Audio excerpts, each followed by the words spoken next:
చాలా మంది అన్న, కొన్ని కోట్ల మందికి ఈ రోజుతోనే ఒక డౌట్ బ్రో. మనకి సినిమా అనేది ఒక ఎంటర్టైన్మెంట్ లాగా చూసుకుంటూ, ఓకే స్టారే ప్రతి యాక్టర్కి ఉండే ఫ్యాన్స్ వాళ్ళకి ఉంటుంది. ఎవరికి రాదు, నువ్వు అన్నది కరెక్ట్. ఇప్పుడు డిప్యూటీ సీఎం ఏం లేకుండా డిప్యూటీ సీఎం అవ్వడు, ఓకేనా? అలాగా ఆయన తీసిన సినిమాలు లెస్ దాన్ 30-40 అంటే లెస్ దాన్ 30 గ్రేటర్ దాన్ 30 సినిమాలు తీసిన వాళ్ళు చాలామంది ఉన్నారు. కానీ ఇప్పుడు నితిన్ ఉన్నాడు, కోసుకుంటాడు, నితిన్ రెడ్డి హీరో. అలాగా ఇంకెవరున్నారు? కళ్యాణ్ బాబు ఆల్రెడీ ఇండస్ట్రీలో. అదేంటి ఆయన మంచితనము న్యాచురల్గా కామన్ మ్యాన్గా ఉంటాడు. అందరినీ కలుపుకుంటూ పోవటము.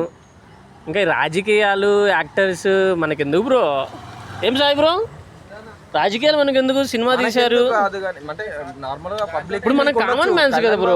ఏంటంటే కళ్యాణ్ బాబుకి ఏముందంటే ఆ ఫ్యాన్స్ ఉండేది ఏంటంటే మనకెందుకు కాదు, మనకే కావాలా. ఇప్పుడు ఆయన ఉన్నది కూడా మన కోసమే, మన కోసం ఉన్నప్పుడు మనం కూడా ఆయన కోసం ఉండాలా. మనకెందుకు అని వదిలేస్తే ఆయన ఇప్పుడు ఈ స్టేజ్కి వచ్చేటోడు కాదు.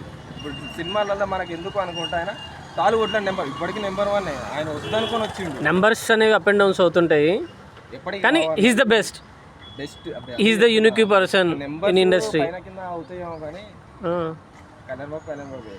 Okay bro, nice talking to you, thank you. A Sai bro, నువ్వేంది?